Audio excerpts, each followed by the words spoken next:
Families of the Abuja-Kaduna train passengers who were attacked on March 28, 2022 have again called for the rescue of the remaining victims from their abductors' den.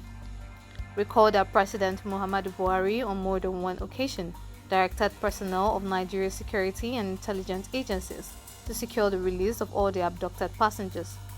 The latest directive by the president came after 11 out of 60 other kidnapped victims were released and reunited with their families.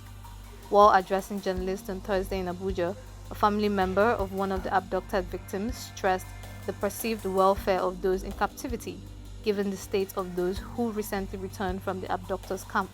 That our loved ones continue to live in extreme trauma and unimaginable suffering, with no access to adequate medical care or life-saving drugs.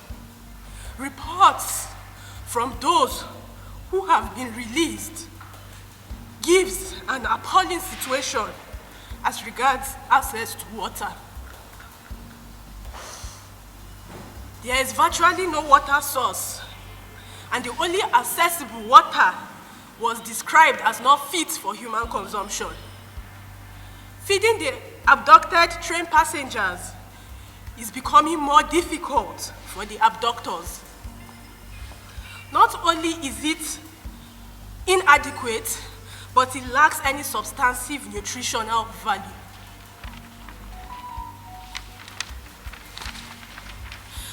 Our loved ones are indeed in a very sad and debilitating state that no human should ever have to experience.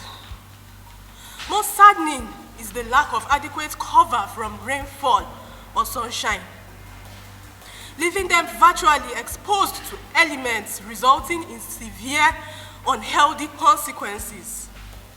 Ladies and gentlemen of the press, time is indeed running out for the abducted AK-9 train passengers, given all the dangers faced by them.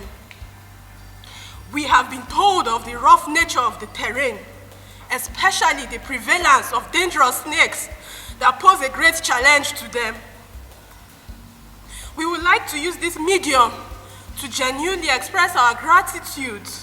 In a separate interview, Oluwafunmilayo, whose 64-year-old mother is among the remaining passengers in captivity, said, I don't even know. I think I'm running mad at this point because if you look at the situation, or how do I put it, the situation, the people, the 11 who were released said their living condition is, area infested with snakes, even the water and everything that they have to drink. I mean, it's traumatizing. It's really, really traumatizing.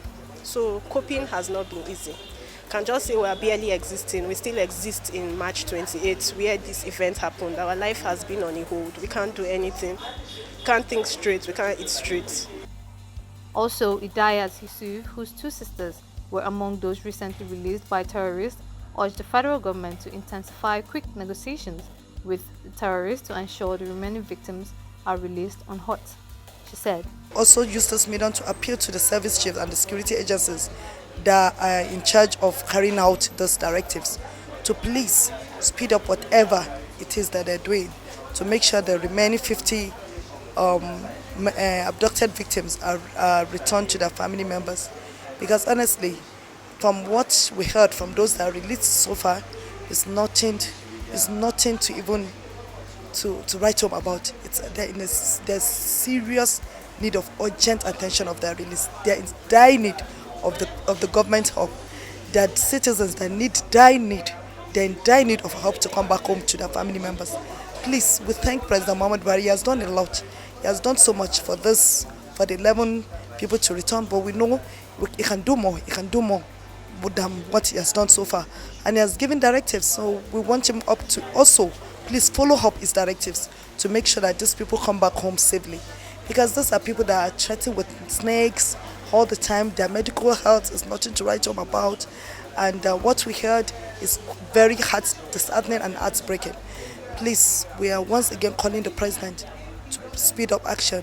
I want to use this medium to thank all the media that stood by us, either from the Roots to Arise to TVC to Channel to Punch newspaper leadership.